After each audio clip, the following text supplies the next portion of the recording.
Welcome to Peace of Mind for Pet Parents, the podcast by BrightHaven Caregiver Academy. I'm Gail Pope. And I'm Karen Wylie. And together we're here to support you in navigating life with your aging or ill pets. We know how deeply you care for your beloved companions, and we're here to offer guidance, understanding, and resources for this meaningful journey. Each episode, we'll explore topics that address the daily challenges, emotional realities, and choices you face as a pet parent, helping you and your pets find peace, comfort, and joy.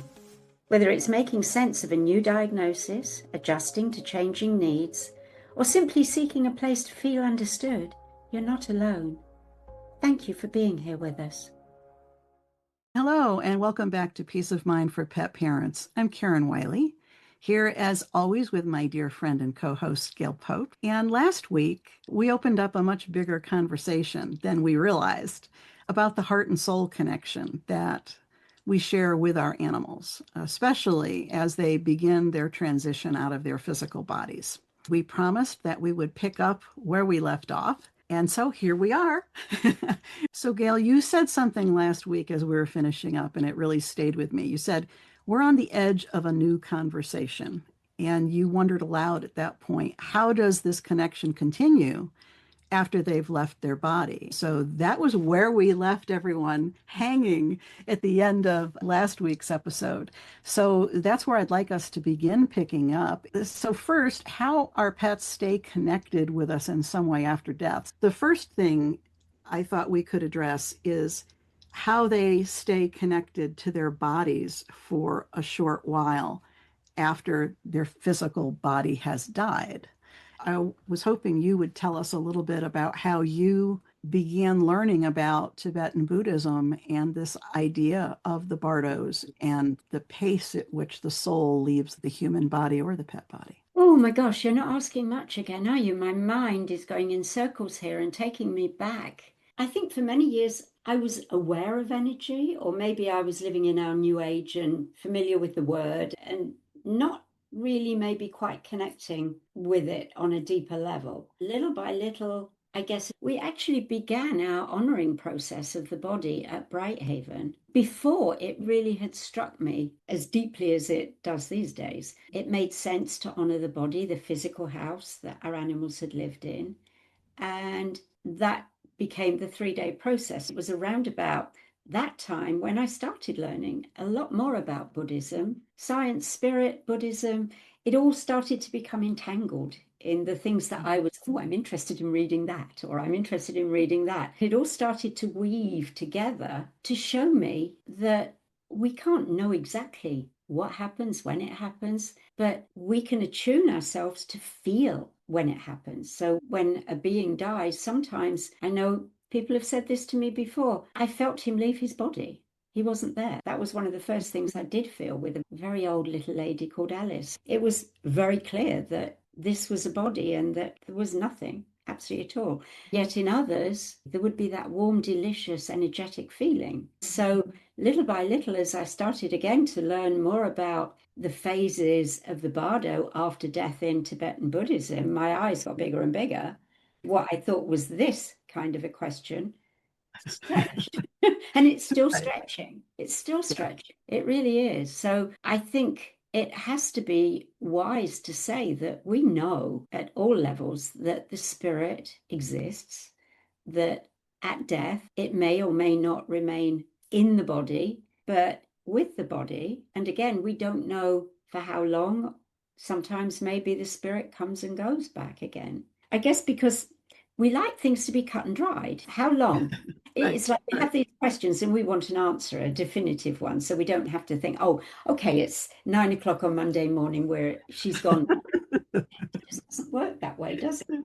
No, it's especially wishful thinking when an idea is new to us and we're really trying to get our brain around it and understand. Give me the boundaries here. Tell me this. Make it a little more black and white. Yet this is definitely, whenever we're talking about death and dying, if ever there's a gray area, this is it. There is no black and white answer we can really give you on any aspect of it. But as you're describing this, I know as you were beginning to have a different experience and observation of it at BrightHaven, you then were asked to help at a veterinary convention where they were going to be doing a lab in that afternoon. Animal bodies from a local shelter had been brought in to help the veterinarians learn euthanasia procedures. The presenter who was organizing the event knew you and knew how you were looking at the world, and she asked you to come in prior to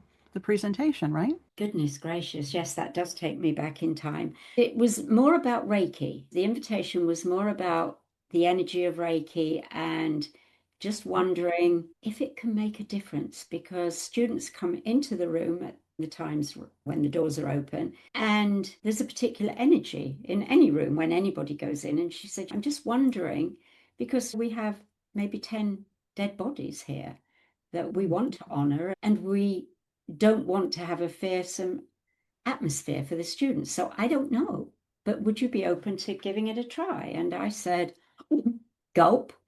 My mind is saying, no, don't do it, don't do it. Of course, I say yes, because how could I not? So that became one of probably the most important experiences in my entire life. In fact, it's almost bringing me to tears just thinking about it, because what I found was I sat in the middle of that room and they set up tables for the students to visit one by one to work on different procedures. In the middle, there were a few chairs so you could just sit and relax. So I sat down on one of those chairs feeling really, I have no idea what to do. Do I just sit in the Reiki space and let it go? So I did a little bit, but I think my mind was too busy with, oh my goodness, there's a dead body over there, and oh my, there's a dead body. I just couldn't really let go. So I decided to get up and visit the animals. What I found, it could be a very long story, but what I found was that there were a couple where there was nothing. I put my hands on the animal. I always seem to get energy better in the atmosphere above the animal. So I tried both and there was nothing. Okay, I'm no good at this.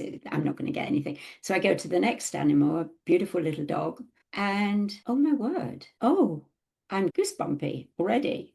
Gosh. So I'm having to try and let go of me and be with it more than panic and get excited. That was difficult at the beginning, but this was really tangible. It was almost like, hello, I'm here. So I stayed, and then I went from cats to dogs to cats to dogs. Overall, I got a response of one kind or another from, as I say, all but about two of those animals.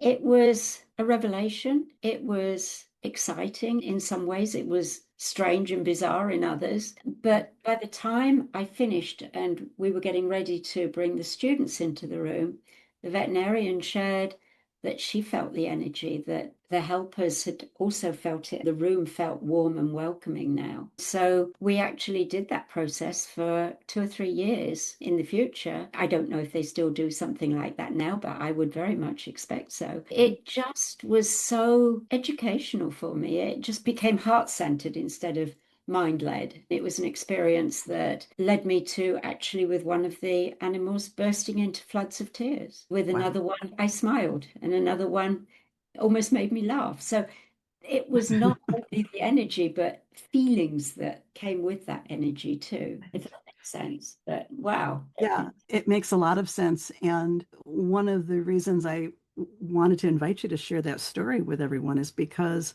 this was a situation where all the animals had been euthanized. When you and I typically are talking about the process of death and dying, or dying and then death, we really have to put it in that order. We're looking at the process of natural death, natural transition, because that's how, for us, most of our animals have died that way. Yet it's important for those who need to euthanize their animal that they understand that the soul, as you're describing it with these animals who had all been euthanized, you were still readily able to sense the soul in most of them. Yeah, Perhaps with the two that you didn't feel anything, maybe those souls had already moved on. exactly. I'm actually thinking now that my memory may be wrong. Maybe they weren't all euthanized. There could be natural deaths amongst them. But what was most striking is I hadn't even really thought about it. I just assumed they had all been euthanized, but yeah, there wasn't a different energy.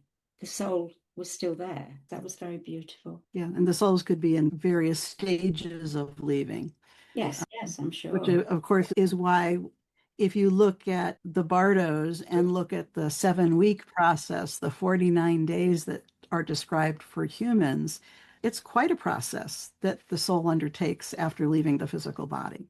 So I always think Yeah, that story. just thinking, and here I am now, still in the process of actually trying to learn about all of this. It's just the Sure. most fascinating journey of learning. And we're learning all the time, which is why we're always so enthusiastic about it. Every time we even have our conversations, we usually discover something new, Yeah, which is always great. So I think describing that in terms of how the pets stay connected to their bodies is one aspect.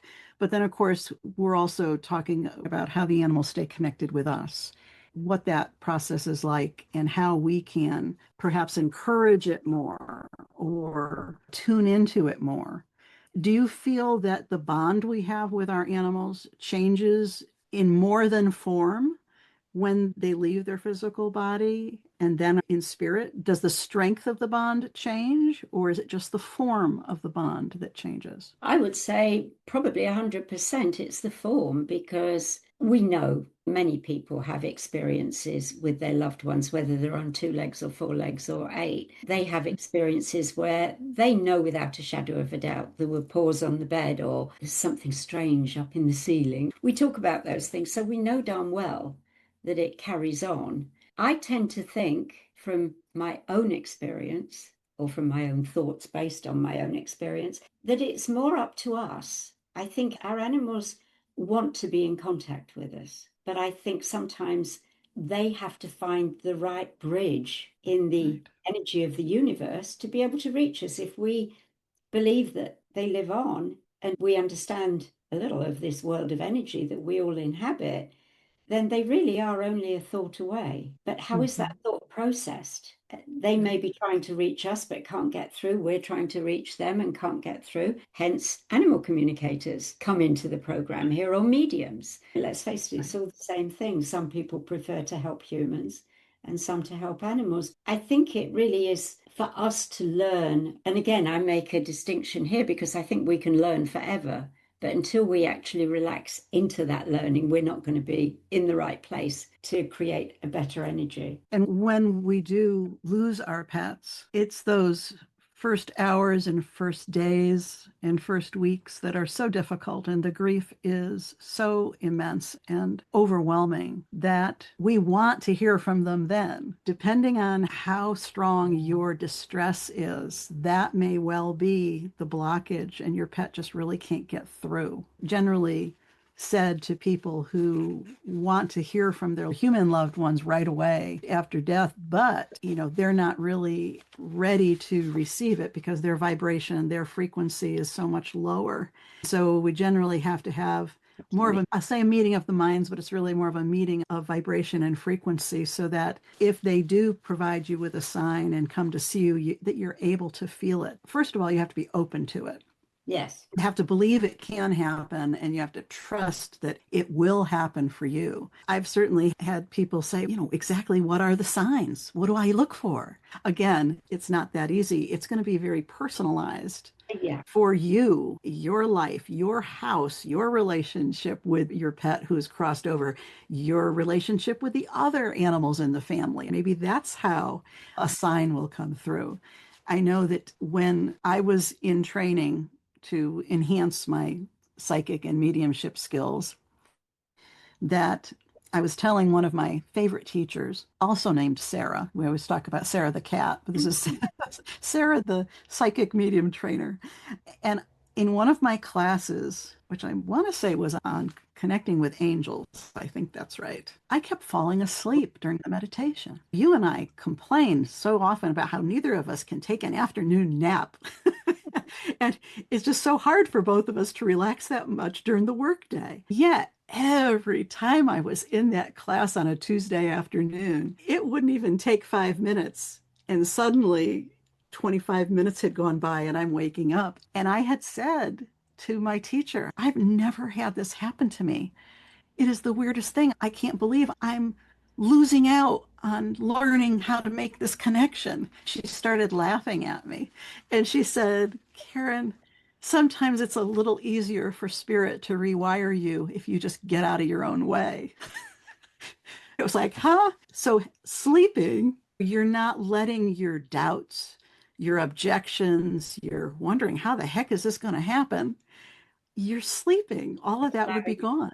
So it was like, oh my God. Because I'm so analytical, I can easily see why it was just easier for them Yes. to help me go to sleep and let it all happen. So that's one of the things I always suggest is that when people, right before they go to bed, to use their pet's name and ask them to come visit them, come give them some kind of a sign. Then, of course, when you're asleep, your vibration is going to be a little higher. You're not worried, you're not doubting, you're not wondering, you're just sleeping. The other thing is that you often need more time just to see a sign come through. It's not like you ask for it and it's right there. Spirit can do a lot of things, but sometimes they need to arrange the coincidences or the synchronicities in a way that you will understand. So, really being open to it for a day or two, 48 hours is a good rule of thumb if you're asking them for a sign.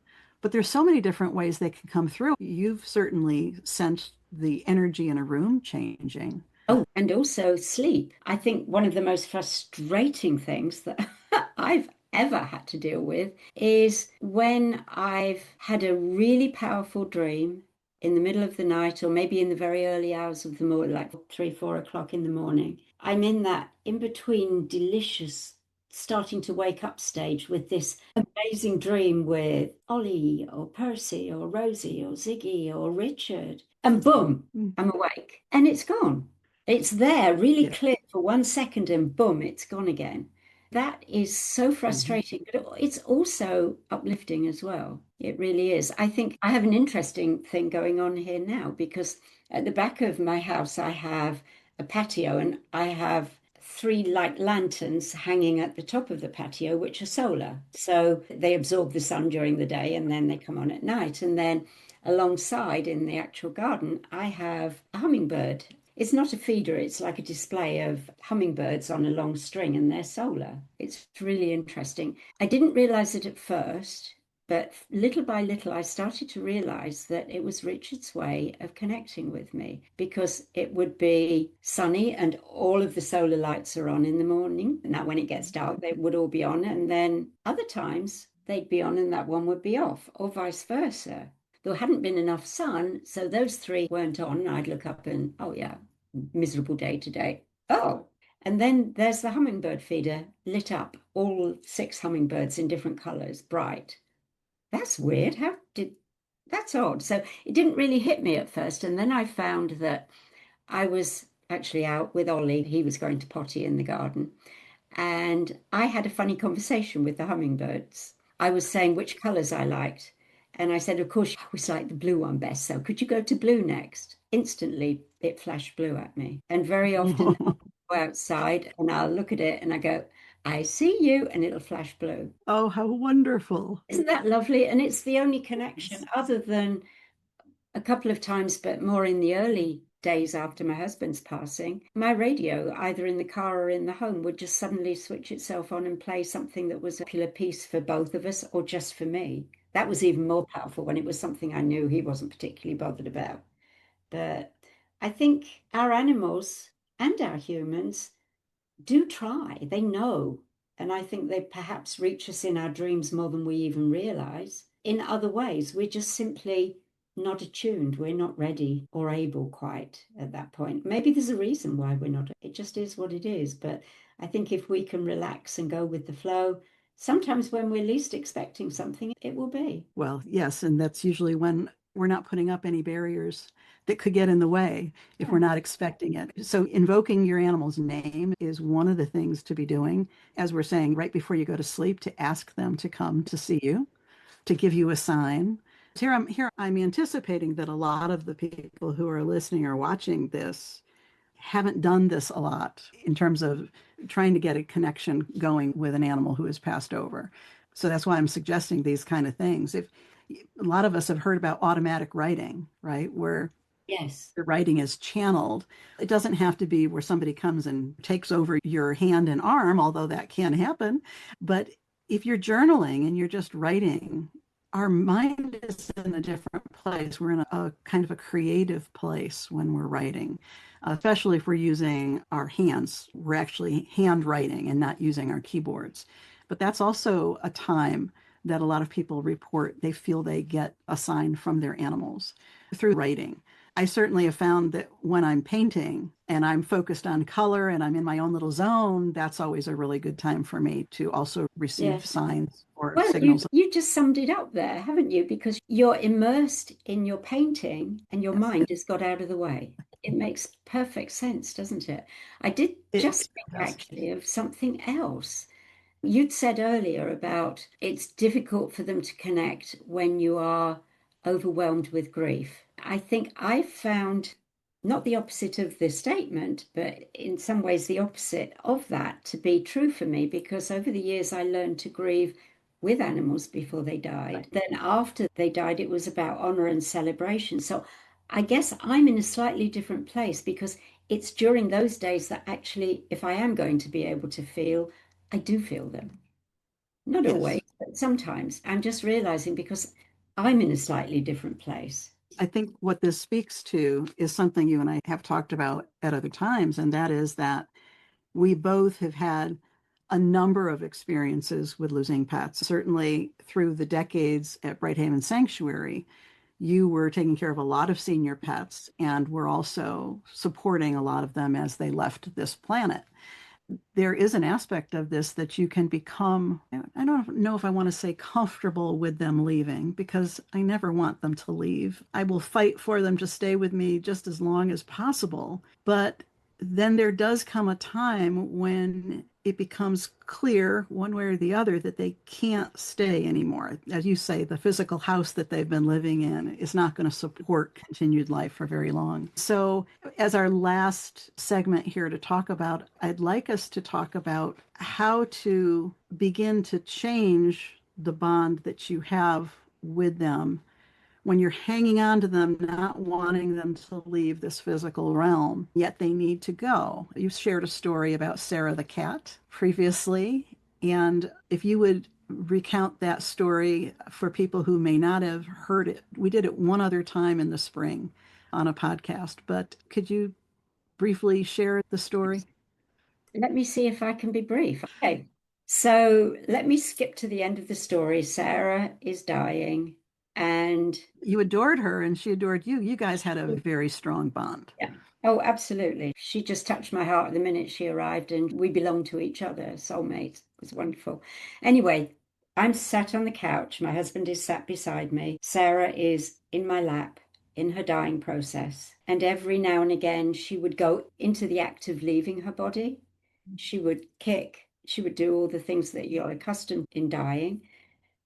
Then she would relax and she'd be back. In those days, I wasn't particularly comfortable with the process unless if it was easy, I could do it. But if it wasn't easy, and Sarah's wasn't easy, she didn't appear to be in pain. It was hard to know. She kept having these spasms, but then she'd be looking at me. Then she wouldn't. Oh, and I was pretty hysterical. Richard was trying to soothe both of us. At that time, we had a volunteer. I've talked about Vicky, I think, many times, so probably most people listening will already know who Vicky was. Vicky was an animal communicator, and so I asked Richard to telephone her and ask her for help. What's going on here? I was still new to the world of animal communication, fairly new at that point, so I was just a little bit on the fence about it, but someone's got to do something. She can't leave her body. That is all we could see. It's like she wants to die and she can't. It was a Sunday, by the way, so otherwise I probably would have called a vet. So Vicky came on the line. She was very stern. She told me to calm down and just listen to her. She talked about angels, seraphims, cherubims, round and round. I was actually feeling upset, tearful, a little irritated. I don't know where this is going. And she said, okay, so now we have two chords that are keeping you and Sarah joined. She talked about a chord from the belly buttons and a chord from the heart. Basically, what she wanted me to do was to concentrate very carefully on the belly button cord, because she said, you have to let her go. A part of you will not let her go.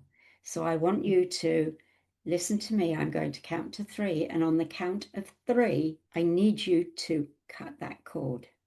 So I need you to really concentrate. So I did. And when she said three, I imagined cutting that cord. Sarah, at that moment, looked up. Her eyes were, oh, and she was gone, just like that. That was astonishing. And it was a huge lesson. And as I step into the slightly different mind world that I live in now, I tend to understand it a bit better, don't you? Yes. How did Vicky explain the second chord to you that you were not to cut it? Oh, I'm sorry, I missed the second chord out. No. That's why I'm here to just make sure, because it's a lovely story. I was focused on how I could let her go, but obviously Yes. the other chord was the heart chord, joining us from heart to eternity. Again, I go goosey even when I think about that, because Sarah's here. She's with me now. It's just that thought and that lovely ripple of energy that you get when you get goosebumps. You just know that it's such a very powerful thing. So Yeah. I think us as people learning about letting go and what that actually means is perhaps the most important thing. Yes. And that's where I ended up. I had never heard about this story until you told it about the silver cord. It's such a beautiful way to approach end of life, doing what you need to do as the caregiver, as the pet parent, and what your pet needs to be let go of the physical Yes. and for their soul to move on while knowing that your hearts stay connected. Like I said, I never heard that story before, but somewhere 10 or 15 years ago, I stopped fighting the process. Until then, death was like a war I was having. I wasn't going to let my baby go. And I would do anything and everything to just keep them in this world, even when I should have been letting them go. So it is that learning to let go that I did end up finding peace with, because I learned how to observe what was happening for my pet through the dying process. Because even when they're starting to make the turn toward a dying process, they're still very communicative. It's not like they're just laying down and you never have a chance to be with them. Their bodies generally gradually die. We're talking Yes. about a natural transition here. And so I would observe what was changing with them and understanding when they realized they couldn't fight it anymore, when they realized they couldn't stay. For me, that answers the question of, is it time? I was just thinking the same thing. So for me, my answer to the question of, is it time? That's often used about, oh, is it time for euthanasia? That's not how I look at it.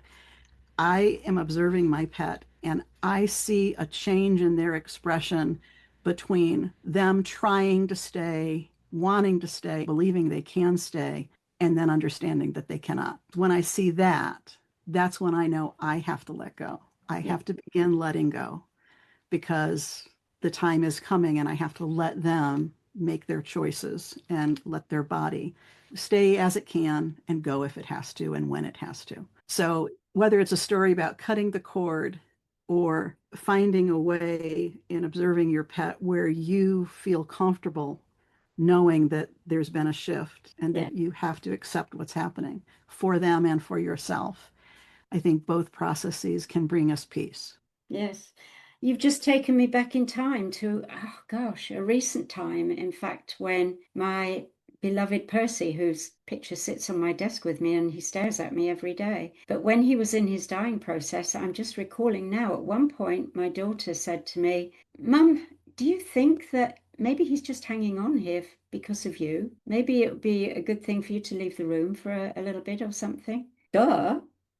That's what she picked up. I wasn't letting him go. Right. I hadn't realized that. I was doing everything I could to support his passing, but Of at a course. deeper level, I was not letting him go. And really, he took a turn for the worse fairly quickly in Yes, an unexpected way. It's not surprising that you weren't ready. exactly. I hadn't really thought about this. Just telling the stories, now I'm suddenly connecting the dots. So, yes, it's a very powerful conversation. Yes, it is. As always with you. And you.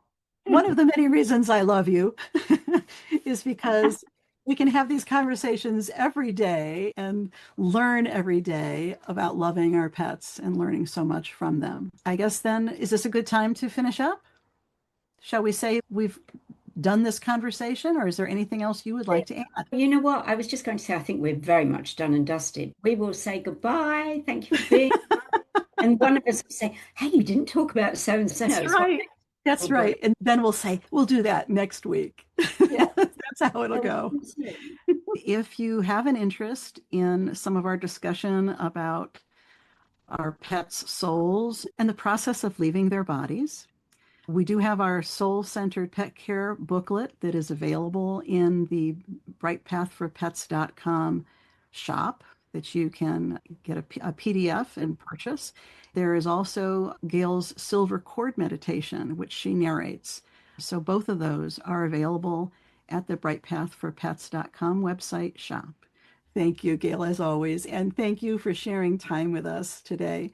Whether your pet is nearing the end of their lives, or maybe has already passed, or is simply aging beautifully by your side, it's important that you know and trust that the heart and soul connection that you share with your pet is real, it will endure, and it is unbreakable. Trusting in that will allow some of these signs that you're probably hoping to feel and see and learn from to come through to you. I hope so.